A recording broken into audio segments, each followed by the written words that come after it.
Good afternoon, everyone. This is Terry from Koogler Landscaping. Got a Toro TimeMaster kind of year-end fall review here. It's October, I believe, the 17th. It is Sunday. I do know that for sure, so I believe it's the 17th. Now, these are the two Toro TimeMasters I purchased earlier this year. I think it was May or June. I got them, and one on the bottom that's dirty is the one I've been using most of the season. The other one is just my backup. Used it a couple times in the yard here at home. And I've had a couple of these I bought from, I've had 3 of them earlier. I had some from a Home Depot I purchased. They had the best price on it a couple years, 2 or 3 years ago, and had numerous issues with it. One, the gas tank from right away was very small, and cutting my half-acre property, I would have to fill up at least twice to do it. So the time savings to have to run back up and stop and get fuel, and virtually every yard or two, even if you're just trimming it, I would have to stop and make sure the fuel is filled because the gas tank is so small. So that was one issue that come evident. If you've got a under a quarter acre, then it's probably not much of an issue for you. The second issue was pulleys breaking and coming apart and damaging the belts, and was a real problem as well. And then the drive units was a third issue, going out and not working properly, not being able to pull the machine up the hills. They've updated the motor power once at least, and so that's really, on the other unit I didn't notice a real issue, and I certainly don't notice it on the new motor. But the gas tank, the belt, the pulleys, and the drive unit was definite issues, and still are today, really. And we'll go into what I've done to resolve some of them issues. And the other thing was I had a problem on there earlier, one from Home Depot. The whole motor came off the motor. I think I just got a double lemon. They're not that great to begin with, like I said, with the 3 common issues: drive, gas tank, and pulleys. But I had the motor come off. First I had the muffler just fall off of the unit, then the motor came off. It had 3 bolts holding it on. I don't know what the new units, I assume they're about the same. And all 3 bolts come off. My wife was using it that day, trimming up some properties, and she came over and she said, the motor's loose or something. I said, well, I've never had that in my 41 years of business ever have an issue of the motor coming off.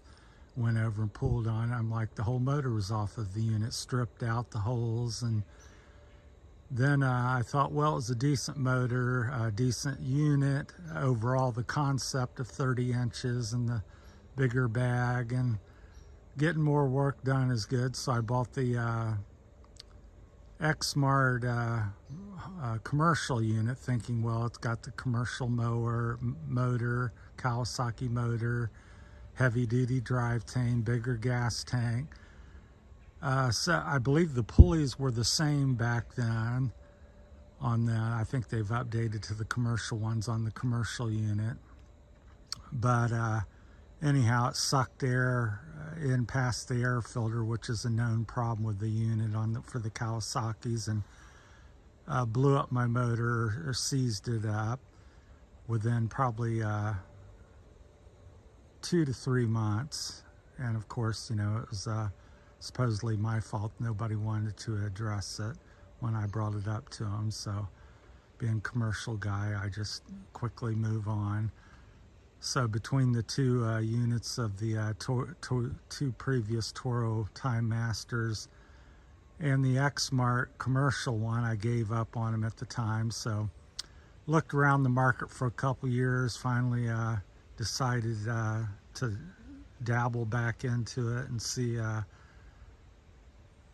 you know, what I could do. So I bought these two, put the commercial gas tanks on them, and I mounted them on the back of the tank to solve that issue. So I epoxied them on and drilled 3 screws. I don't know if you can see them down in there. There's the bottom 2. And epoxied that with the 3 screws. I do not use the stock tank mounted up here, so it's pretty good. It's out of the way when you trim. You don't bump anything with it. At least I haven't. It's working really good. Put a little PCV pipe and glued that on. I got all kinds of glue on that. Keep it in place. So you can still open the lid up and get to your catcher. You can still fold the handle up to the 90-degree angle, but you can't fold it completely forward for storage because it will bump the tank.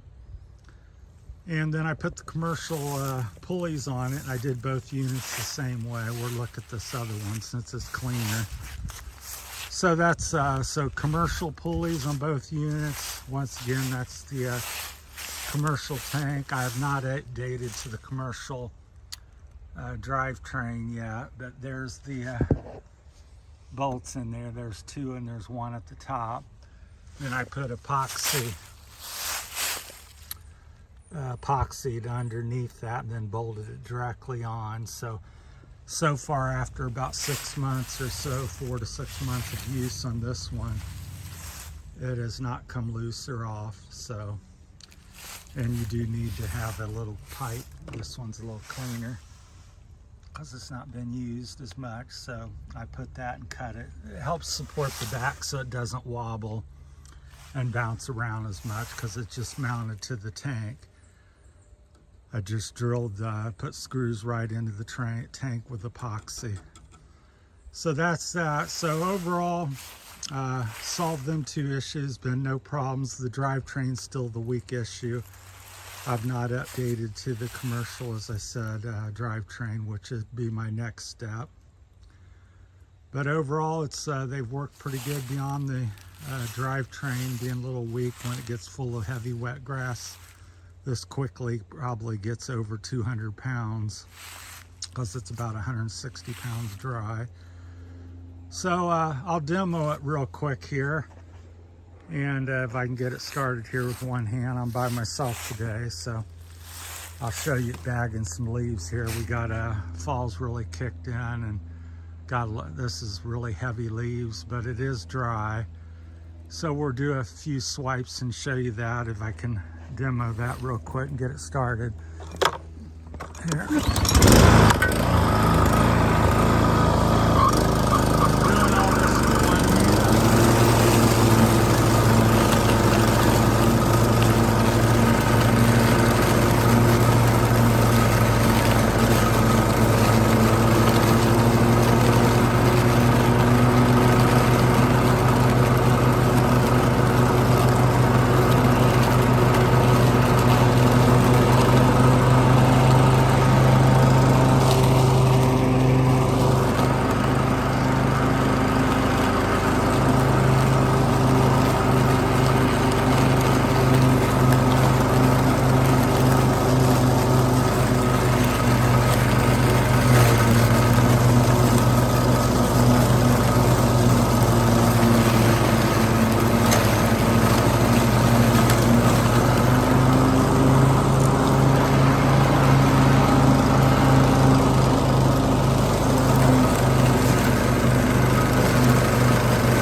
So there you have it. There's 4 passes up and down.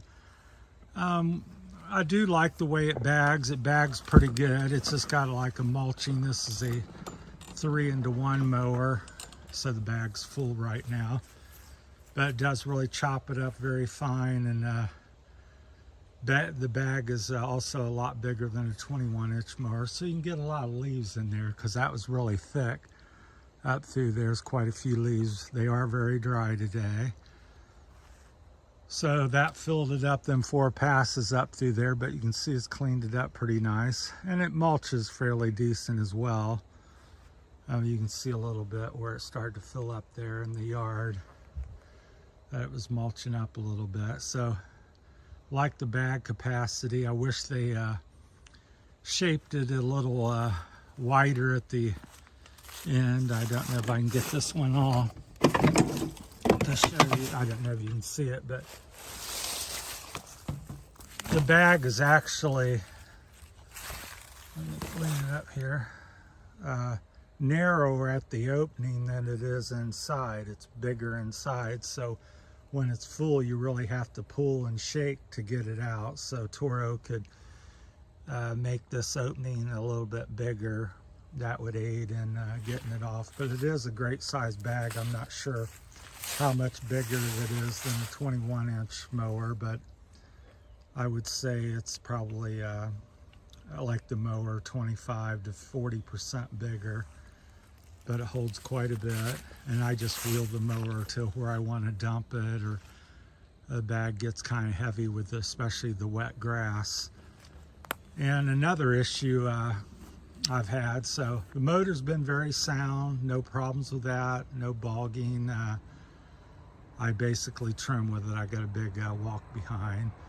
So the gas tank is fixed, the commercial pulleys are good, the drivetrain's still weak, but I don't know if you can see. Let me see if I can lean this over a little bit. We'll lean it back this way. Look under here real quick. If you can see that metal bar there, it gets hung up. I'm probably gonna cut them off if I use it next season, if I'm here cutting grass. But that gets hung up on stuff all the time, so it's very aggravating. So I don't know why that's, I know it's all on there to help protect the deck, but if there's any root or curb that hits it constantly, it's getting hung up on this edge. So I do not like that and think that should not be on the mower. But deck stays pretty clean unless you're cutting wet, heavy grass and trying to mulch it. Bags, I would say, very good to excellent. Leaves, wet grass, if you're bagging, bag's pretty good. I typically cut 3 to 6 inches of grass off every week, went commercially. So overall, since I fixed the issues of the gas tank and the pulleys, I would have to give this mower an 8 or 9 on a scale of 1 to 10. Without them fixes, I would give it about a 4 or 5, especially for the commercial guy. Now, I do like this over the commercial one because it's lighter. I do like the personal pace very well. That's why I chose it over the commercial. I think that's much easier to operate. I've, like I said, owned both. And so this is much more intuitive and friendly on the hands. So that's kind of my review. Hopefully this is helpful. If you have any questions or comments, feel free to shoot them out there to me and I'll try to answer them. But yeah, do them fixes, a bigger tank and the pulleys, and first time you have a problem with the drivetrain, update that. I'm gonna have to ask and figure out if the commercial one will bolt right on or not. But yeah, it does, you know, flat ground they do really well at. Heavy bag of grass they don't do so well at, especially if there's a hill of pulling themselves up is what I'm referring to. Well, that's my time. Thanks for watching. Please like and subscribe, and the usual there. Appreciate it all. Thanks for watching. Have a great afternoon.